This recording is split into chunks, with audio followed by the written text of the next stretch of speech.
l'édition de ce 29 novembre, présentée donc par Mickaël Texier. Et au sommaire, une situation de crise dans un supermarché du Mans. Des rayons vides, des clients excédés et du personnel inquiet. L'Intermarché Beauregard au Mans donc est dans la tourmente. 14-0, plus belle victoire de l'équipe de France de foot féminin. C'était hier soir et c'est au MM Arena que ça se passait. Le MM Arena au cœur des préoccupations du maire et du Mans. Volonté conjointe aussi avec la Fédération française d'organiser des événements sportifs d'envergure dans le stade. Un stade qui coûtera au Manceau, mais combien? Alain Pigeot, candidat UMP au municipal du Mans, pose la question. C'était aujourd'hui en conférence de presse. L'invité du journal, Myriam Godefroy-Agram, pour l'association Césarine, soutien et conseil aux femmes qui ont accouché par césarienne. Donc ça sera en fin de journal. Et on commence avec une démission en masse au parti de gauche au Mans. Le parti de gauche a un mauvais rapport avec le local. Ce sont les mots de Patrice Perdereau, élu du Mans, démissionnaire du parti de Jean-Luc Mélenchon, avec plusieurs de ses confrères, dont Maryse Berger et Chantal Hersemeul, conséquence de l'exclusion de François Hédon, adjoint au maire du Mans chargé des sports, qui avait décidé de rallier la liste PS menée par Jean-Claude Boulard pour les prochaines municipales. En tout, ce serait une vingtaine de militants du parti de gauche qui ont démissionné en Sarthe. On ne sait pas ce qu'ils feront, s'ils rejoindront ou non la liste de Jean-Claude Boulard pour les municipales. Et on continue avec une manifestation de colère, celle des étudiants de l'ESP, l'ancien NUFM. Ils sont intervenus ce matin lors d'une conférence à l'occasion des 24 heures de la maternelle. Des étudiants qui se sentent sacrifiés par l'éducation nationale. En Master 2, ils ont raté l'admissibilité l'année passée au concours d'enseignement et retentent leur chance cette année. Problème, le concours a changé, pas la formation, faute de moyens selon eux. Je vous propose d'écouter l'un de ces étudiants. Il est donc en Master 2 à l'ESP au Mans. On a l'impression d'être un peu les fantômes de l'ESPE. On a l'impression qu'on nous formate à l'échec et d'être la génération sacrifiée, ce qu'on nous a dit en début d'année. L'affaire est peu banale. Un supermarché en situation de crise au Mans. Depuis 15 jours, les rayons frais ne sont plus approvisionnés. Les clients sont en colère ou désertent les lieux. Les 70 salariés n'en peuvent plus, en cause un conflit entre la direction du magasin, situé quartier Beauregard au Mans, et l'enseigne Intermarché. Émilien David. Aujourd'hui, les clients de ce magasin ressortent les caddies presque vides. À l'intérieur, plusieurs rayons sont à sec. C'est le grand désert, il n'y a plus rien, il n'y a plus de beurre, il n'y a plus de fromage, il n'y a plus de charcuterie. J'ai pas la moitié de ce que j'avais l'intention d'acheter. Depuis plus d'une semaine, l'enseigne n'est plus approvisionnée en produits frais. De quoi exaspérer les clients qui s'en prennent au personnel qui n'est pas en mesure de leur apporter des réponses. Tout ce qu'il sait, c'est qu'il y a un conflit entre le responsable du magasin et la centrale d'approvisionnement. La situation est tendue, les salariés sont inquiets. Moi je vois des collègues qui pleurent tous les jours, là, depuis 2 jours. Elle s'en ramasse plein la tête et elle craque quoi. Elle craque, et donc c'est pas. Après voilà, il y a ça. On sait pas notre avenir, comme on nous dit rien, donc on se pose plein de questions et on sait pas si demain on sera là, si dans une semaine on sera là. Il semblerait qu'une négociation autour du départ du responsable du magasin soit à l'origine du conflit. L'intéressé refuse tout commentaire, mais ne dément pas l'information. Cependant, selon ces commerçants de la galerie marchande d'Intermarché, la situation serait en passe d'être débloquée. Un accord aurait été signé hier. Je peux vous assurer qu'à partir de mardi, ce sera une situation normale pour Intermarché, pour toute la galerie. Voilà.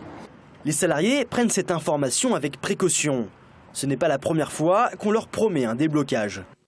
De la joie et un exploit. À présent, les Françaises de l'équipe de France de football ont atomisé les joueuses bulgares hier soir. 14-0, du jamais vu pour les joueuses, du jamais vu pour la pelouse du MM Arena où se déroulait le match devant 14 000 spectateurs. Une jolie fête du sport dans une enceinte qui a repris vie le temps d'une soirée. Yannick Morfin, Amoun Chamsoudine. De longues files d'attente, des fouilles, voilà une séquence que l'on avait presque oubliée depuis maintenant 6 mois. Le MM Arena a donc retrouvé de la vie ce jeudi soir pour cette rencontre internationale de foot féminin. Retrouver un MMA comme ça à Combe, c'est nostalgique, quoi. Ça rappelle le Mans FC et puis voilà, quoi. Et c'est le stade du Mans FC, mais comme le Mans FC joue pas beaucoup dedans en ce moment, on en profite pour venir voir d'autres équipes jouer, quoi. Comme on est venu voir l'équipe de France masculine venir jouer la dernière fois, là on va voir la féminine. C'est dommage d'avoir un si bel outil et qui sert à rien, quoi. J'adore voir les féminines jouer parce que je les trouve très techniques. Le spectacle a été au rendez-vous et mieux valait ne pas arriver en retard. 34 secondes seulement après le coup d'envoi de la rencontre, Élise Bussaglia inscrit le premier but tricolore, le premier d'une longue série. Au bout de 4 minutes, la France mène déjà 4-0. Le calvaire bulgare ne fait pourtant que commencer. Les buts s'enchaînent à un rythme effréné, 10-0 à la pause. On a très bien entamé cette rencontre et derrière on a déroulé. On a envie de faire du jeu et au football il faut savoir aussi respecter ses adversaires et respecter les Bulgares. C'était jouer à fond jusqu'au bout sans les prendre de haut et c'est ce qu'on a fait. Même si la deuxième période s'avère moins copieuse en but, la domination française se poursuit. 4 nouveaux buts seront inscrits, 14-0, record pour l'équipe de France féminine en match officiel. Le public a aimé. Oh, c'est sensationnel, mais c'est dommage qu'il n'y ait pas d'opposition en face, quoi, c'est tout. Hein. Une première mi-temps tout feu tout flamme, la deuxième un petit peu moins, mais il faut respecter l'adversaire aussi, donc voilà, c'est déjà beaucoup. Les Bleus en redemandent aussi. C'était très bien, ouais, super, un stade magnifique, sincèrement, j'espère qu'on va revenir parce que déjà il y avait beaucoup de monde et la pelouse était très très bonne et les vestiaires, toutes les installations sont top, donc j'espère qu'on va revenir au Mans. Le MM Arena accueillera une autre équipe de France, de foot américain cette fois-ci, samedi prochain. Et en marge du match des Bleus, Noël Le Graët, président de la Fédération française de football, et le maire du Mans, Jean-Claude Boulard, sont revenus sur la situation du MM Arena. Et pour les deux hommes, il est possible que l'équipe de France féminine revienne jouer au Mans. L'occasion de pallier l'absence d'équipe professionnelle dans ce stade, du moins partiellement. Florent Clavel, Amoun Chamsoudine. Depuis hier soir, le MM Arena et les Bleus, c'est une liaison de passion. 14-0, de bon augure pour toute sportive superstitieuse. Mais de l'autre côté des vestiaires, la politique prend le relais. Et là, la liaison pourrait se transformer en mariage, surtout depuis le départ du Mans FC de son entre 4 étoiles. Nous n'avons pas abandonné l'ambition de voir renaître le sport masculin professionnel, foot professionnel masculin ici, même si je rappelle que notre rêve, c'est que, proche de Paris, on soit un site qu'aime l'équipe de France féminine. De son côté, le président de la Fédération française de football ne promet rien, mais laisse entendre que d'autres matchs pourraient avoir lieu au Mans. Cette équipe-là, elle joue bien, il faut absolument qu'on les mette sur des stades accueillants. Mais je pense que ce soir, si vous êtes à 12 ou 14 000, ça va être l'un des records. Et donc c'est vraiment pour elle d'abord avoir du monde au stade. Et dans un stade comme celui-là, c'est valorisant pour elle, très valorisant. L'équipe de France Espoir et d'autres équipes nationales pourraient aussi faire le déplacement au MM Arena. Reste à savoir si tous ces matchs rapporteront suffisamment d'argent pour faire baisser la facture des contribuables. Des contribuables obligés aujourd'hui de payer une partie du stade à la place du Mans FC. Et le MM Arena, objet de toutes les attentions, car dès le lendemain, c'est-à-dire aujourd'hui même, Alain Pigeot, candidat UMP au municipal au Mans, convoquait la presse pour dénoncer le coût du stade. Alain Pigeot qui dénonce notamment le contrat de concession établi avec Vinci. Il explique que les services de la ville avaient estimé le coût de cette concession à 60 millions d'euros. Or, le coût du stade a grimpé à 104 millions d'euros lors de la signature en 2008. À cette époque, Alain Pigeot avait voté la délibération validant l'accord passé avec la ville. Alors pourquoi revient-il dessus aujourd'hui? Il s'en explique au micro de Florent Clavel. On a le droit d'invoquer un certain nombre d'arguments en fonction de l'évolution de la situation. Aujourd'hui, nous n'avons plus de club de foot, nous n'avons plus d'équipe de foot. Actuellement, la clause qu'on peut nous opposer, c'est de faire en sorte que, nonobstant la disparition du club, le groupe Vinci obtienne la rémunération qu'il escomptait. Cette rémunération, théoriquement, c'est 10% des capitaux investis. Je dis bien des capitaux réellement investis. Vous êtes le groupe Vinci, vous me dites ça m'a coûté 104 millions. Si c'est 10% de 104 millions, ça vaut quand même le coup de discuter des 104 millions. Et quand moi j'apporte la preuve que le groupe Vinci n'a investi que 11 millions d'euros, je pense que c'est quand même intéressant pour la défense des intérêts des contribuables mensuaux. Et un tout autre sujet maintenant avec ce qui peut être traumatisant pour les mères, l'accouchement par césarienne. On en parle tout de suite avec l'invité de l'info, Myriam Godefroy. Myriam Godefroy, bonjour. Vous êtes animatrice et cofondatrice de l'association Césarine, qui est cette association qui vise à aider les mères à passer le cap, à se faire à l'idée peut-être, et après passer le cap de la césarienne. Oui, mais pas que. Alors effectivement, donc l'association Césarine est une association qui a été créée en 2005, qui a bientôt 10 ans d'existence, dans un 1 an. C'est une association qui a pour objet d'échanger, de soutenir et d'informer autour de la naissance par césarienne, et pour les usagers, souvent les mères, mais également pour les professionnels de santé. Pourquoi? Parce que, alors, pour les mères, vous allez nous expliquer, mais d'abord pour les professionnels de santé, parce qu'ils connaissent, c'est leur job, j'allais dire. Oui, nous apportons un autre regard, celui de l'usager, celui de la mère confrontée à la naissance par césarienne.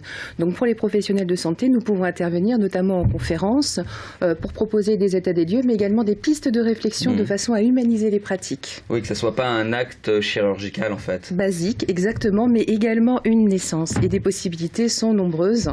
Il suffit, voilà, d'y mettre les formes.